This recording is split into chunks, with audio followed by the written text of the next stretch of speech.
A recent subscriber sent me their Game Boy screen to try to fix it has a torn ribbon cable, which is pretty much an impossible repair. Or is it?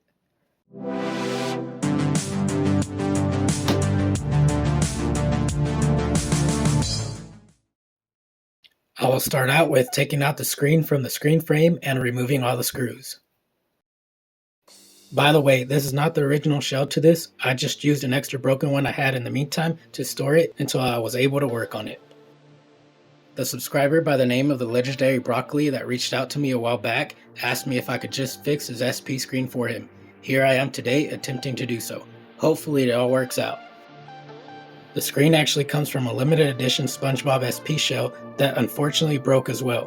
But if we can save the Game Boy itself by fixing the ribbon cable, then I would still call that a win. But anyways, back to the repair. Next, I'll be removing the metal frame holding the screen lens to give me more working room with the ribbon.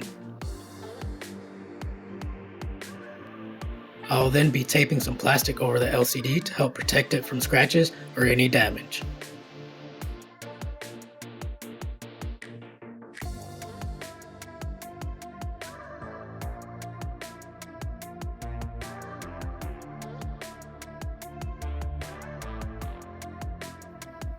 Comment down below if you ever owned a Game Boy Advance SP and the screen broke off the hinges on you.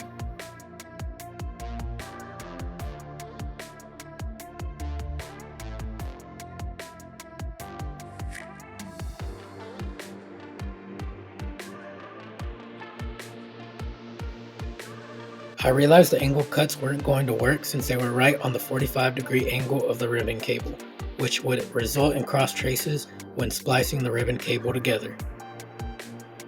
So I ended up having to use an extra broken screen I had and cut the ribbon off of that.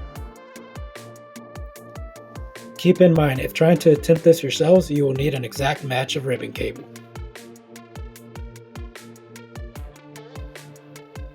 Since these traces are super tiny, basically microscopic, my method of splicing these ribbon cables is to uncover the traces from each end, one on the underside and the other one on top, then solder them together.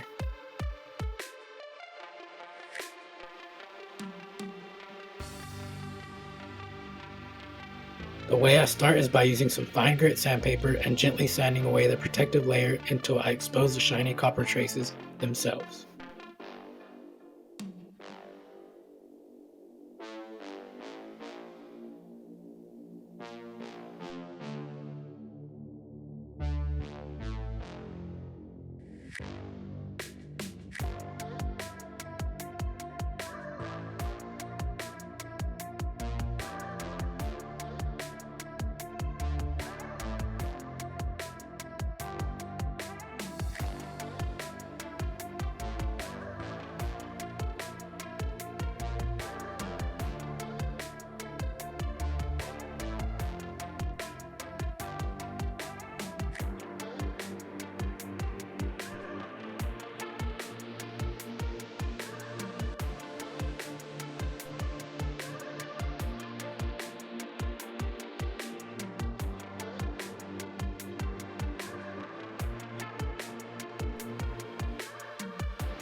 The next step is to solder both sides there using a small flat tip soldering iron with only a tiny amount of solder.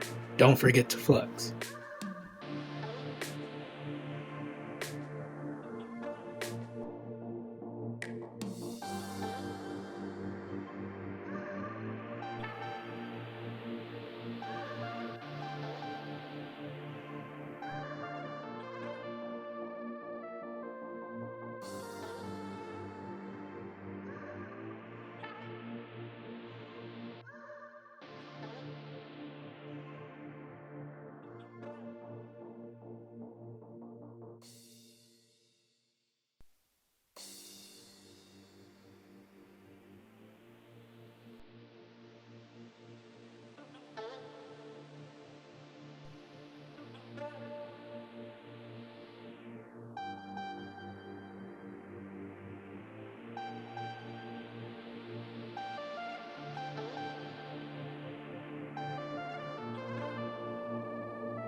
After that, I placed both sides of the ribbon cable together, slightly overlapping while trying to center them best as possible and passing the soldering iron over them a couple of times.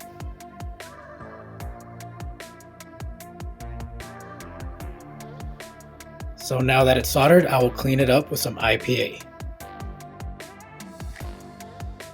And now it's time to give it a test run, hoping it works.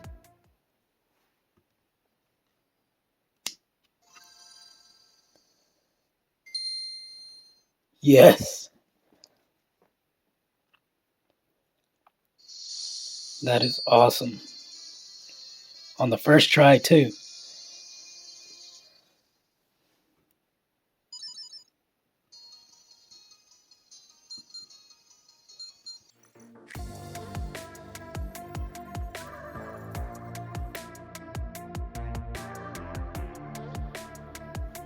The final step is to make it a little stronger so it won't come apart so easily. By bonding it together, applying some super glue to each side, then adding some Kapton tape over that.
After it's all done, I will put it all back together, as well as assembling it to an extra motherboard and pink shell I have, to give it a final test to see how well it holds up being completely built in actual use.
Well, I'm completely done now. It is such a relief I was able to fix it and get it on my first try.